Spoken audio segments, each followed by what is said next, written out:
जय मसीह की दोस्तों, आप सभी को स्वागत करता हूं प्रभु यीशु मसीह के महान और पवित्र नाम में। इस टॉपिक में इस अद्भुत बातें का साथ आप सभी ने हर एक वीडियो में रिस्पॉन्स दे रही है। हर एक वीडियो को आप लोग शेयर कर रहे हैं, खुद अपना आत्मिक जीवन को मजबूत कर रहे हैं, प्रभु की राज्य में आप आगे बढ़ रहे हैं। उसी खातिर उसी कड़ी में आप सभी को फिर और एक बार स्वागत करता हूं प्रभु यीशु मसीह के महान नाम में। तो आज का जो टॉपिक है बहुत ही अद्भुत है, बने रहे। तो लिखा है एक नया युग शुरू होता है। इस्राएल इस व्यक्ति के द्वारा कौन है ये व्यक्ति? इस व्यक्ति के द्वारा तैयार होता है, शुरू होता है। वो है अब्राहम। एक नया युग शुरू होता है अब्राहम के द्वारा। अब्राहम को जब परमेश्वर ने बुला गया था और उसके बाद जब परमेश्वर ने बचा बांधी, खतना और आशीष और प्रतिज्ञा का देश, तब उसने उसका नाम बदला। उसका नाम रखा अब्राहम। उसका नाम रखा गया अब्राहम। तो हम इब्राहिम नहीं बुलाते हैं, इब्राहिम मुस्लिम लोग बुलाते हैं। लेकिन जब यहूदी इस्राएल अब्राहम बुलाते थे, नो इब्राहिम, अब्राहम इब्राहिम नहीं, अब्राहम। तो जितने सेवक है, जितने टीचर्स है, में जितने विश्वासी है, इब्राहिम नहीं बुलाना, अब्राहम बुलाइए। जो हिंदी ट्रांसलेशन है उसमें गड़बड़ है, लेकिन आप जब हिब्रू को पढ़ोगे, इंग्लिश ट्रांसलेशन में जाओगे तो लिखा है अब्राहम। आशा करता हूं इस बात को आप समझे। तो इस व्यक्ति के द्वारा यानी कि अब्राहम के द्वारा परमेश्वर एक नया युग, एक नया राष्ट्र, एक नया नेशन तैयार करता है। जितने आप लोग जानकर हैं, 20 साल 10 साल से आप अगर बाइबल पढ़ रहे हैं, आप समझ रहे हैं कि मैं क्या बात कर रहा हूं। तो इस एक व्यक्ति जो मूर्ति पूजक था, कौन? अब्राहम मूर्ति पूजक था। इस एक व्यक्ति जिसका बाप मूर्ति पूजक था, इस एक व्यक्ति जिसका दादाजी वो भी मूर्ति पूजक था। इस एक व्यक्ति को जो सत्य के अगर तलाश में ये भटक रहा था, इस एक व्यक्ति को जिसको परमेश्वर ने आवाज दी, कहा उत्पत्ति की 12 अध्याय में, ये वो व्यक्ति है जिसके द्वारा एक नया राष्ट्र, एक नया युग शुरू होता है। उस वक्त जब परमेश्वर ने अब्राहम को बुलाया, उस वक्त पृथ्वी के ऊपर बहुत सारे ईश्वर, बहुत सारे पत्थर, बहुत सारे लकड़ी के देवता पृथ्वी के ऊपर पूजे किए जा रहे थे। उसको पूजा जा रहा था। उनकी वर्शिप, उनकी आराधना हो रही थी। उसके बीच में परमेश्वर को ये एक ऐसा मसीहा पैदा करवाना था। उसके बीच में एक परमेश्वर को एक ऐसा मसीहा को पैदा करवाना था, एक ऐसा उद्धारकर्ता लाना था जिसका नाम है यीशु, जीसस। जिसका नाम है यीशुआ, उसको लाना था।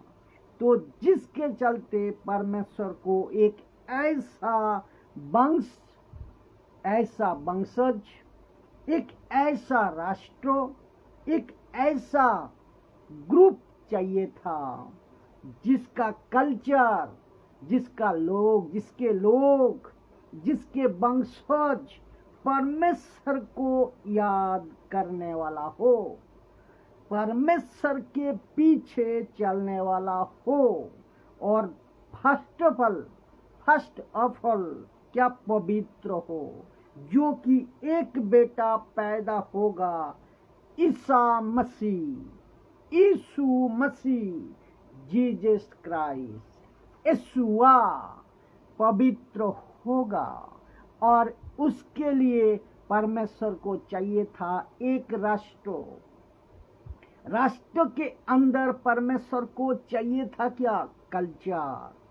उस कल्चर को फॉलो करने वाली एक औरत, एक महिला जिसका नाम है मरियम, और उस औरत जिसका चरित्र, जिसका कल्चर, जिसका स्वभाव और जिसका रहन सहन बिल्कुल परमेश्वर के वचन के अनुसार हो, व्यवस्था के अनुसार हो। परमेश्वर जो मूसा को दिया गया था, मूसा को दिए थे व्यवस्था, तोरा के अनुसार हो, उसके द्वारा ही यीशुआ पैदा होगा, यीशु मसीह पैदा होगा, मानव जाति के उद्धारकर्ता पैदा होगा।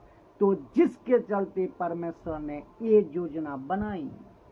तो मेरे हिंदू भाई, मेरे मुस्लिम भाई और आदर्श या दुनिया के जितने भी 7-8 मेजर रिलीजियंस है, आप लोगों को भी बता दूं कि इस्राइल एक ऐसा राष्ट्र जिसको परमेश्वर ने तरह तरह के दूसरे दुश्मनों से बचाते हुआ और परमेश्वर ने इस्राइल को इतना खूबसूरत तरीके से डिजाइन किया कि मैं क्या बताऊं।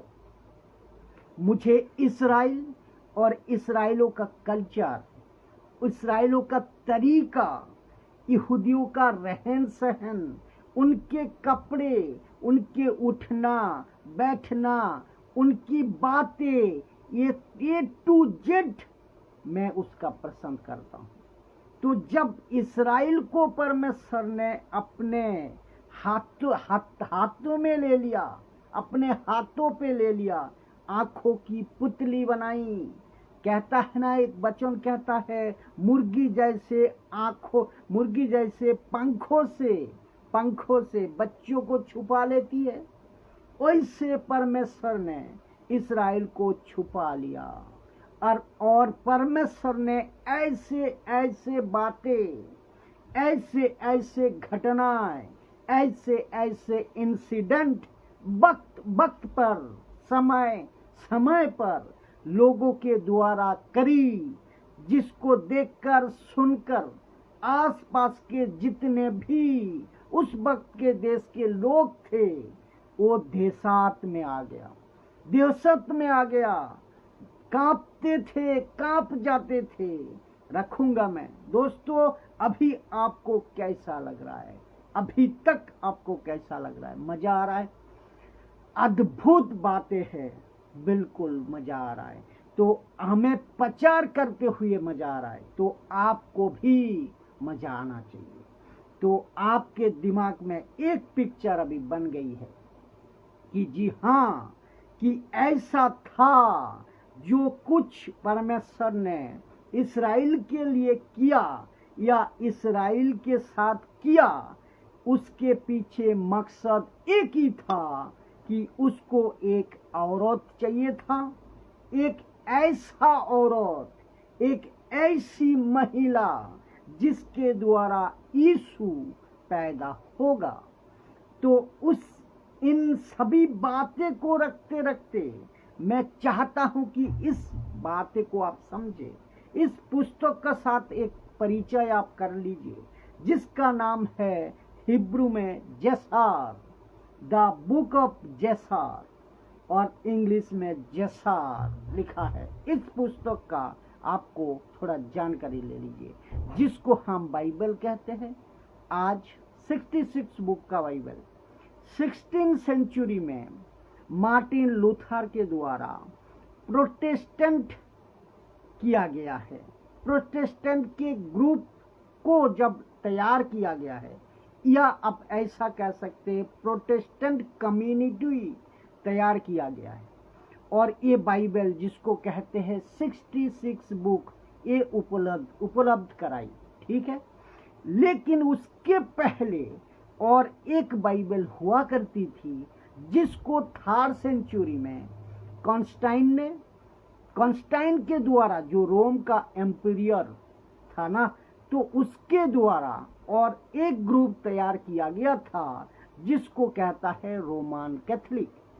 और उसके बाद उनकी जो किताबें 66 बुक या प्रोटेस्टेंट बाइबल, और उनकी किताबों में और 14 किताबें और ज़्यादा था, यानी कि 66 प्लस 14 इतना किताबें था। तो किताबें हैं और उपलब्ध थी, ये उपलब्ध थी। लेकिन उसके भी पहले बहुत सारी किताबें बाइबल में, कई किताबें, जैसा कि एस्तेर की किताबें, हनोक की किताबें, और जिसके लिए मैंने ये सब आपका सामने रख रहा हूँ कि यशूआ की किताब जो 10 अध्याय, यशूआ 10 अध्याय 13 नंबर वचन, उस एसार की पुस्तक का जिक्र है उसमें। यशूआ नहीं, यहोशू का पुस्तक 10 अध्याय 13 एसार की पुस्तक का जिक्र इसमें है। और सैमुएल की किताब 1 अध्याय 18 का जिक्र एसार की पुस्तक में जिक्र है। और द बुक ऑफ नंबर 21 का 14 संग्राम नामक पुस्तक, जिसको कहते हैं वर्क्स बुक, इसका भी जिक्र है। उसके बाद में ये तो शादी के पुस्तक 12 का 15, और ऐसे बहुत सारे पुस्तकों पे कम से कम 12 से भी ज़्यादा जो उस वक्त में लोग लिखी है। तो पहला कर्निकल 29 का 30 में, फर्स्ट कर्निकल 29 का 30 में, तो ये सब देख लीजिए आप, जब आप पढ़ोगे समझ जाओगे। तो पुस्तकें कहाँ है ये सब पुस्तकें आज? तो जब मैं आपको एसार की पुस्तक दिखाई, अभी बात की, तो इसमें से अब्राहम के जीवन को, जसार की जो किताब है, जसार बहुत कुछ लिखता है अब्राहम के जीवन को लेकर, बहुत कुछ लिखता है, जिसको यहोशू और सामुएल ये लोग भी चर्चा कर चुके हैं। तो दोस्तों, जिसको हम बाइबल कहते हैं, बिब्लिया, प्रोटेस्टेंट बाइबल, तो जो यहूदियों की, इस्राएलियों की किताबें, वहाँ से कुछ बातें, एसार की पुस्तक की कुछ बातें, हनोक की पुस्तक की कुछ बातें, इन सभी को मिलाकर इस एक व्यक्ति को, जिसका नाम है अब्राहम, इसकी हम अध्ययन करेंगे, ठीक है। तो आज जहां तक मैं जा रहा हूं, बहुत ही ध्यान से सुनिएगा, तो ध्यान देना। उत्पत्ति की पुस्तक 11 अध्याय में वचन 10 से लेकर 32 तक वचन, इस पुस्तक का 32 जो वचन है, इस पुस्तक का आखिरी वचन है, ठीक है। 32 वचन में अब्राहम जो बाद में चेंज होता है, अपनी पत्नी सारे, और उसके बाद में उसके भतीजा लूत, और उसके साथ में कुछ लोग, इनको हम देखेंगे। इनको लेकर कनान की तरफ निकाल पड़ता है, कनान की तरफ निकाल पड़ता है। वचन 32 तक में ये पता चलता है, ठीक है। लेकिन तो वचन 10 से 32 में क्या क्या हुआ? वंशज किसका बेटा कौन है, किसका बेटा कौन कौन है, ऐसे बातें करते करते नाहोर जो कि अब्राहम का दादाजी, तेरा उसकी पिताजी यानी कि अब्राहम का पिताजी, तो अब्राहम इसका नाम, ठीक है। तो अभी देखेंगे हम अब्राहम कौन सी लाइन से आता है, ठीक है ना, सेम की लाइन से आता है। कौन सी लाइन? सेम की लाइन। ये कहाँ? नूह के जो 3 बच्चे हैं, 3 बच्चे थे, 3 बच्चे में से पहला बेटा नूह का कौन था? वो था सेम, उसके लाइन से आता है अब्राहम। तो जिसके चलते आपको ये बातें मैं बता दिया, ठीक है। तो मैंने बताया कि अब्राहम से, अभी मैं मेन टॉपिक में आ रहा हूं, अब्राहम से एक नया युग शुरू होता है। कौन सा? इस्राएल। जैसे ही परमेश्वर अब्राहम को लेता है तो एक कॉन्सेप्ट खत्म हो जाता है। कौन सा कॉन्सेप्ट? हो जो कॉन्सेप्ट था यूनिवर्सल कॉन्सेप्ट, वो खत्म हो जाता है। वो कौन सा कॉन्सेप्ट? Universal concept. वो खत्म हो विश्व भर में, कि विश्व भर में फैल जाओ, विश्व भर में फैलकर उनको अपने कब्जे में ले लो, अपने अधीन में करो। जानवरों को, पक्षियों को, सबको, पूरी पृथ्वी पर तुम जो है ना बच्चे पैदा करो और वहां पर तुम जो है मेरे बताया हुए रास्ते पर चलो। लेकिन ये कॉन्सेप्ट फेल हो गया, ये कॉन्सेप्ट फेल हो गया, ये कॉन्सेप्ट फेल हो गया जब परमेश्वर ने आदम को बनाया। तो आदम और हवा फेल, तो यूनिवर्सल कॉन्सेप्ट यहां पर फेल हो गया। नूह के द्वारा आते आते वहां पे भी फेल हो गया।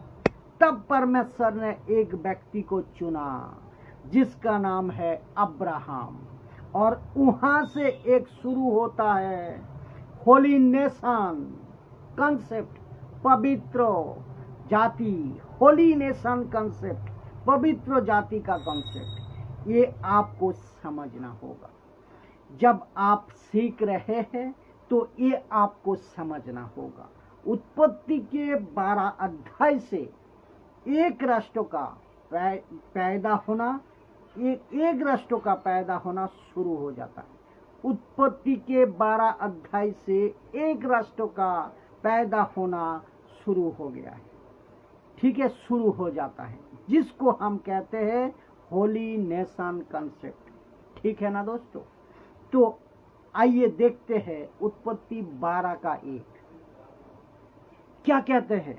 लिखा है, यहोवा ने अब्राहम से कहा, अपने देश और अपने लोगों को छोड़ दो, अपने पिता के परिवार को छोड़ दो, उस देश में जाओ जिसे मैं तुमसे दिखाऊंगा। तो अब सुनिए, एक व्यक्ति जो मूर्ति पूजक था, एक व्यक्ति जो मूर्ति पूजक है, जिसका पिता मूर्ति पूजक है, जिसका दादाजी मूर्ति पूजक है, नाहोर, तेरा, अब्राहम मूर्ति पूजक है। कैसे एक व्यक्ति अचानक से परमेश्वर के आवाज को सुनता है और उसके पीछे चलना शुरू करता है? क्या ये ताज्जुब नहीं? बिल्कुल ताज्जुब की बात है। ऑफ कोर्स तब ताज्जुब की बात है। क्या आप अगर अब्राहम के जगह पे होंगे, क्या यही आवाज, एक ही आवाज सुनकर आप चल पड़ोगे? बिल्कुल नहीं, कभी नहीं। तो इसका मतलब ये हुआ कि अब्राहम को 75 साल में परमेश्वर ने बुलाया था, 75 ईयर्स उम्र में बुलाया था। 75 साल की उम्र में परमेश्वर ने अब्राहम को बुलाया था। लेकिन उसके पहले क्या हुआ बताऊंगा। तो पहले ये उत्पत्ति 12 का 1 को मैं पूरा करता हूं। तो क्या हुआ, उसको पहले क्या हुआ मैं बताऊंगा। परमेश्वर ने अब्राहम को बुलाया, ठीक है। लेकिन वचन उत्पत्ति 12 का 2 में क्या कहता है? कहता है, सुनिए, कहता है, मैं यहोवा कहता है कि मैं तुझे एक बड़ी जाति बनाऊंगा। कौन सी? इस्राएल। ये बड़ी जाति बनाऊंगा, यानी कि इस्राएल। और याद रखो, जितने मेरे इस्राएल भाई बहन हैं, जितने मेरे जूइस के लोग हैं, आपको भी ध्यान से सुनिएगा, आप लोग भी, परमेश्वर ने आप लोगों के साथ में, उस वक्त की मैं बात कर रहा हूं, तो परमेश्वर ने आप लोगों के साथ में जो बाचा बांधी थी ना, जो योजना बनाई थी ना, उन सबके पीछे मकसद एक ही था। ध्यान से सुनना इसराइलियों, ध्यान से सुनना, उन सब के लिए एक ही मकसद था। उन सब के पीछे एक ही मकसद था कि तुम्हारी ही बीच में से एक नबी पैदा करे, तुम्हारी ही बीच में से एक नबी पैदा करे। जैसे मूसा को बनाकर रखा था, जैसा डिटोनॉमी व्यवस्था विवरण 18 का 18 में हम देखते हैं,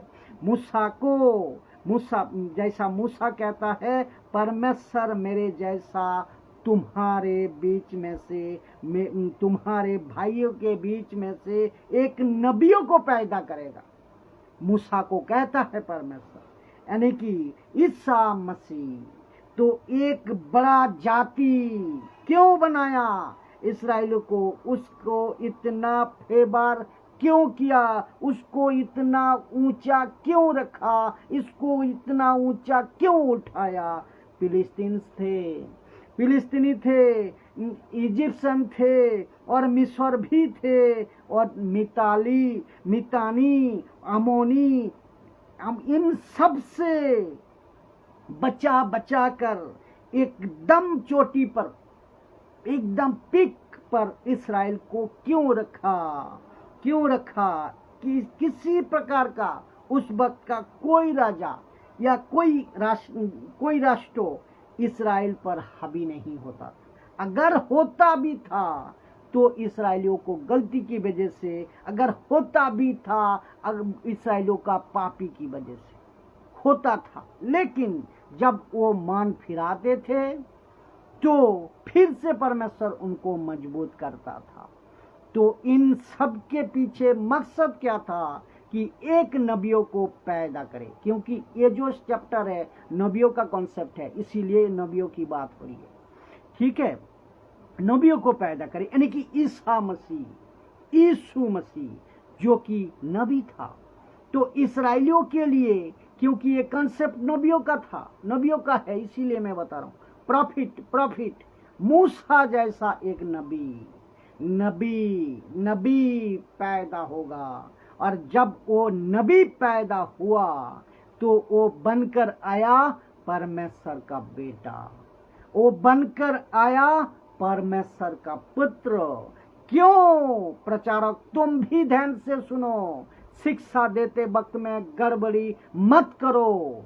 परमेश्वर का पुत्र बनकर आया, परमेश्वर का पुत्र इसीलिए बनकर आया क्योंकि परमेश्वर का एक पुत्र आदम फेल हो गया था। उसकी जगह पर परमेश्वर की पुत्र यीशु बनकर आया ताकि वो जायगा को पूरा कर सके, फिल अप कर सके, और मानव जाति को सिखाया कि कैसे विजय पाते हैं, कैसे विक्ट्री पाते हैं। लेकिन वो केवल परमेश्वर का पुत्र बना, वो केवल नबी बनकर, परमेश्वर के नबी से पहले क्या था? यीशु खुदा था। ऐसे शिक्षा, ऐसी बातें सिर्फ और सिर्फ परमेश्वर के आत्मा ही बता सकता है। और जिस प्रचारक इस तरह सही खुलासा के साथ वचन को सिखाते हैं ना, वो पक्का पवित्र आत्मा का टीचिंग को फॉलो करता है। ये ध्यान रखना। इसका मतलब पवित्र आत्मा ही उसको यीशु की सही शिक्षा को प्रचारक को द्वारा सिखाता है, ऐसे प्रचारक को द्वारा सिखाता है, जो कि मैं वही कर रहा हूं, जो कि मैं आपके सामने रख रहा हूं। तो यीशु मसीह परमेश्वर के बेटा पहले, यीशु मसीह नबी से पहले, परमेश्वर के बेटा से पहले वो परमेश्वर था, वो परमेश्वर था। जी हाँ, यीशु मसीह परमेश्वर था। इसको प्रचार करते वक्त में मत चुका करो प्रचारकों, हर सेवकों को मैं कहता हूँ, इसको जोर आवाज से बोलो कि यीशु मसीह परमेश्वर का पुत्र बनकर आया, ताकि वो रिप्लेस कर सके परमेश्वर का पहला पुत्र आदम को। ठीक है, और यही तो पौलुस कहता है कि परमेश्वर यीशु मसीह सेकंड आदम है। पौलुस कहता है परमेश्वर यीशु मसीह सेकंड आदम है, यही तो कहता है। तो आपको ये समझना होगा। तो अभी बात आपको समझ आ रही है? बिल्कुल ठीक है, तो बने रहे। तो जिसके चलते जितने सीख रहे हैं, मैं कंसेप्ट को आपको समझना, ये कंसेप्ट को आपको समझना होगा। तो यहाँ पे उत्पत्ति 12 का 2 में इंटरेस्टिंग पार्ट है। देखिए, पता है क्या मैं लिखा है ना कि मैं तुझसे एक बड़ी जाति बनाऊंगा। मैं तुझसे, अब्राहम से परमेश्वर कह रहा है, एक बड़ी जाति बनाऊंगा।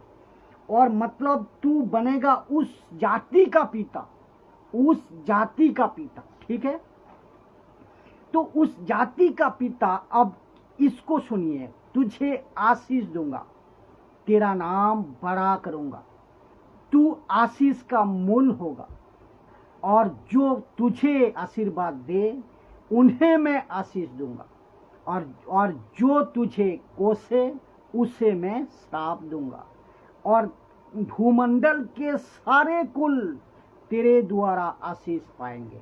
ठीक है, अब बताइए इसके पीछे मकसद क्या है? इसके पीछे मकसद ये है कि परमेश्वर ने एक राष्ट्र बनाया। तो अभी प्रश्न उठता है, क्या अब्राहम से कोई क्वालिटी थी? अब्राहम में कोई क्वालिटी थी? बिल्कुल नहीं थी, जीरो था अब्राहम। क्या अब्राहम में कोई पावर था? बिल्कुल नहीं था, वो जीरो था। क्या अब्राहम ऐसी क्वालिटी, ऐसी कुछ क्वालिटी उसके अंदर थी? बिल्कुल नहीं थी। तो परमेश्वर किसी को क्वालिटी के बेस पे, एबिलिटी के बेस पे, क्षमता के बेस पे, पावर के बेस पे, या उसके अंदर कुछ अच्छी चीजें है उसके बेस पे नहीं चुनता।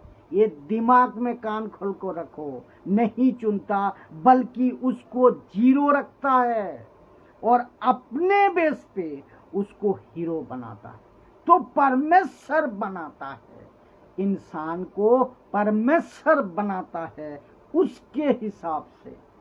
तो ये होता है जीरो, तो ये होता है जीरो, और उसके अंदर कोई गुण नहीं है, कोई क्षमता नहीं है, लेकिन उसको ऐसा बनाता है आपकी अपनी ताकत से, परमेश्वर अपनी ताकत से, तब जाकर वो अपनी क्षमता रखता है, पावर रखता है। और आपके सामने मैं यही कहता हूँ, मैं भी आज अच्छा खासा पढ़ा लिखा नहीं है मेरी, लेकिन मेरा कोई पावर नहीं है, मेरी कोई क्षमता नहीं है, लेकिन परमेश्वर ने जब मुझे चुना था तो कोई क्षमता नहीं, कोई पढ़ा लिखा नहीं, कोई गुण नहीं, कोई क्वालिटी नहीं, कोई चरित्र नहीं, ये देखकर नहीं चुना था, नहीं चुना था। बोला तू कुछ भी नहीं है, कुछ भी नहीं है, लेकिन मैं तेरे को बनाऊंगा, मैं तेरे को बनाऊंगा। और जितने भी देख रहा है अभी, दास दासी, पास्टर, बिशप, टीचर, आपको भी बता दूं कि परमेश्वर आपको बनाने की ताकत रखता है। परमेश्वर आपको जीरो से हीरो बनाने की ताकत रखता है, और कुछ नहीं से सब कुछ तक पहुंचाने की ताकत रखता है, मिट्टी के धूल से उठाकर आपको महलों तक पहुंचाने की ताकत रखता है। क्या बात है दोस्तों, क्या बात है, क्या गजब का परमेश्वर है, पूरे महिमा के योग्य परमेश्वर है। हाथ तालियों का साथ धन्यवाद करिए परमेश्वर की। और ये क्या है, और ये है आपका और हमारा परमेश्वर। तो अगर आप सोच रहे हैं कि मैं कुछ नहीं कर सकता, सच है ये, आप कुछ नहीं कर सकते, लेकिन जब तुम अपने आप को परमेश्वर को सौंप देते हो ना, तो तुम्हारा द्वारा परमेश्वर सब कुछ करा सकता है, सब कुछ कर सकता है। और तब तुम बन जाओगे सब कुछ करने वाला। और यही तो होता है आपके साथ, हमारे साथ। क्या अद्भुत बातें हैं, क्या गजब की बातें हैं। अब ये एक मजादार बात को मैं रख रहा हूं, अब एक मजादार बात को आप रखा हूं, ध्यान दीजिएगा। इसी वचन के आधार पर लिखा है कि वचन 12:3 में जो लिखा है कि मैं जो तुझे आशीर्वाद दे उन्हें मैं आशीष दूंगा। तो आजकल के so called Pentecostal, charismatic, prosperity, motivational speecher इसको उठाकर कहते हैं, इसको उठाकर और आज के लिए थोप देते हैं।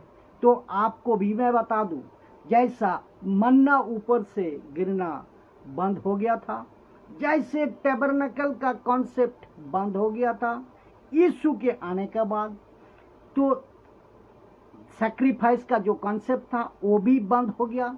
ऐसे ही कुछ वचनों को आप जब पढ़ते हैं ना, तो खुद से पूछना है और देखना है कि ये जो बातें लिखी है ना, तो ये बातें क्या आज लागू होता है, क्या आज लागू होता है।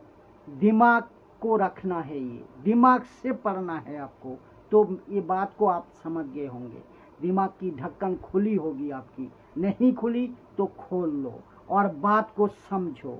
अब्राहम को परमेश्वर ने कहा, मैं जब तक यहाँ आपको बना दूं, मैं जब तक अपना दर्शन को पूरा ना कर दूं, मैं जब तक मरियम को तैयार ना कर दूं, मैं जब तक मरियम के द्वारा मेरे बेटे को ना दे दूं, ये one nation, Holi nation concept, universal जो कॉन्सेप्ट लाने से पहले मैं ये सब तेरे साथ करता चला जाऊंगा।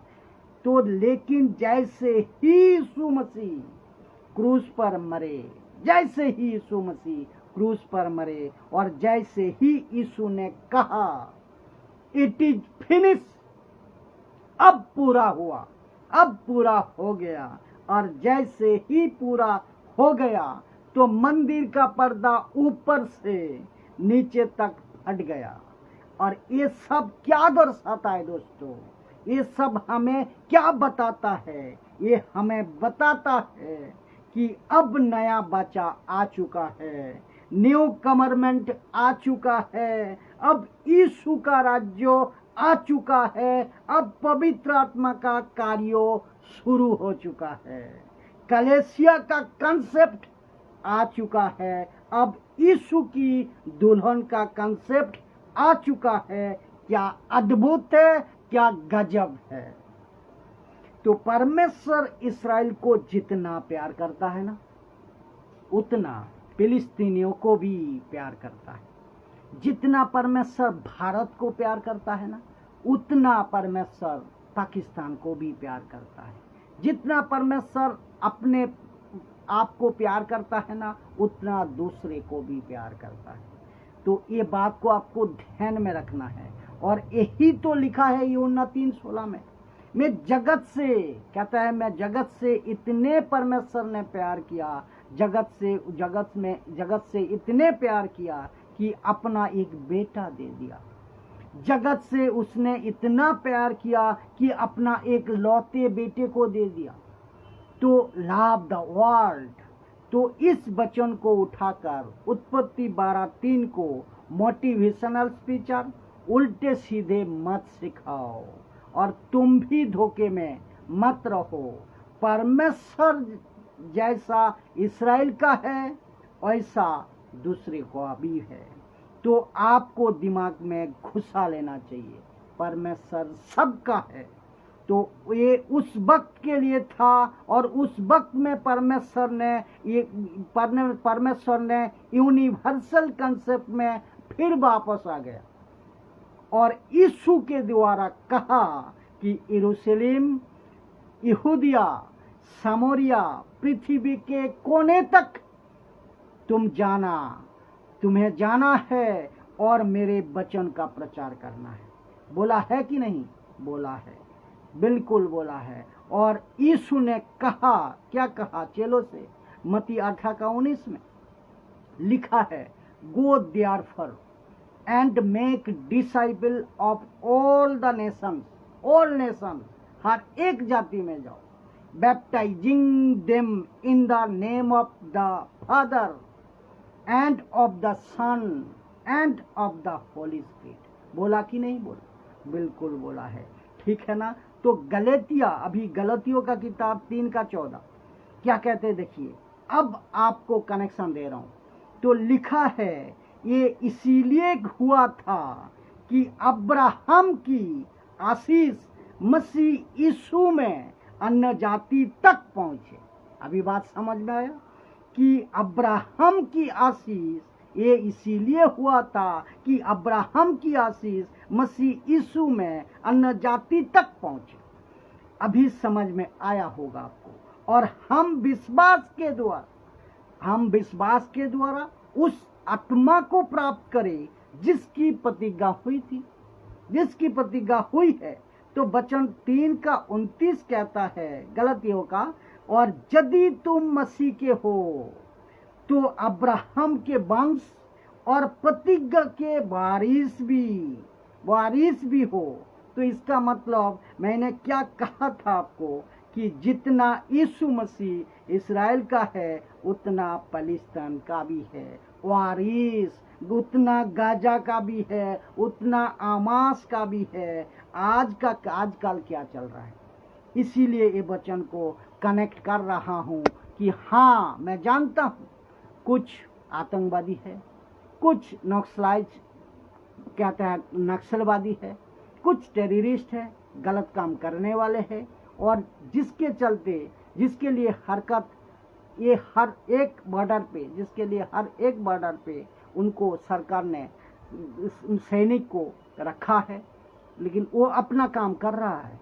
लेकिन मैं वो नहीं बता रहा हूँ यहाँ, मैं बात कर रहा हूँ परमेश्वर के नजरिया से, परमेश्वर के तरीके से। परमेश्वर सबको सल्वेशन का मौका देता है, वो कोई भी क्यों ना हो, वो सबको उद्धार का मौका देता है। और वो नहीं चाहता कि कोई भी नाश हो, बल्कि सबको मन फिराए, सबने पाप से तौबा करे, सबने यीशु पर विश्वास करे, सबने उद्धार पाए, सबने अनंत जीवन पाए। परमेश्वर ये चाहता है। बोला है कि नहीं बोला? बोला है। परमेश्वर ने और मनुष्य के बीच में एक ही, परमेश्वर और मनुष्य के बीच में एक ही बिचवाई है। कौन है? ईसा मसीह, यीशु मसीह, जीसस क्राइस्ट। ये वचन 4 अध्याय में, कौन सा वचन? 2 तीमुथियुस 2:4 क्या कहता है देखिए। कहता है परमेश्वर कहता है कि हर एक इंसान उद्धार पाए। मैंने क्या बताया? हर एक इंसान उद्धार पाए। तो सुनिए, कितना गजब की बात है, कितना अद्भुत बातें है। कहता है अब्राहम को आशीष इसीलिए दी। इसका मतलब क्या है? अब्राहम से परमेश्वर क्या बनाया था? एक राष्ट्र बनाया था। कौन सा वो राष्ट्र? इस्राएल। इस्राएल से क्या निकल था? इस्राएल से क्या निकली है? एक औरत जिसका नाम है मरियम। मरियम ने क्या पैदा किया? यीशु को पैदा किया, जगत का उद्धारकर्ता को पैदा किया। और यीशु के द्वारा क्या हुआ? अन्य जातियों का रास्ता खुल गया, अन्य जातियों का रास्ता खुल गया। यही तो मकसद था आदम को बनाने का, यही तो मकसद था परमेश्वर पहला मनुष्य आदम को बनाने का, कि आदम पूरी पृथ्वी पे फैल जाए, नूहा पूरी पृथ्वी पे फैल जाए, रिप्लेस जिसको कहते हैं रिप्लेस हो जाए। तो अब परमेश्वर अब्राहम के द्वारा जो मसीह में है, अब परमेश्वर अब्राहम के द्वारा जो मसीह में है, मसीह दूसरे शब्दों में जो यीशु को अपनाता है, जो यीशु को विश्वास करता है, जो यीशु को अपना हृदय में लाता है, जो वादा परमेश्वर ने अब्राहम से किया था, आई विल ब्लेस यू, कि मैं आपको आशीष करूंगा। अन्य जाति भी अगर यीशु पर विश्वास करते हैं तो ऑलरेडी ऑटोमेटिकली अब्राहम के बच्चे बन जाते हैं। यही तो मकसद है और यही तो कॉन्सेप्ट है। इसको समझना बहुत जरूरी था। मैं सोचा इस वीडियो को बना, तो आशा करता हूँ इस वीडियो का द्वारा आप कुछ सीखे होंगे। जहां तक हो सके लोगों को शेयर जरूर करें ताकि सत्य को लोग जाने। जय मसीह की दोस्तों।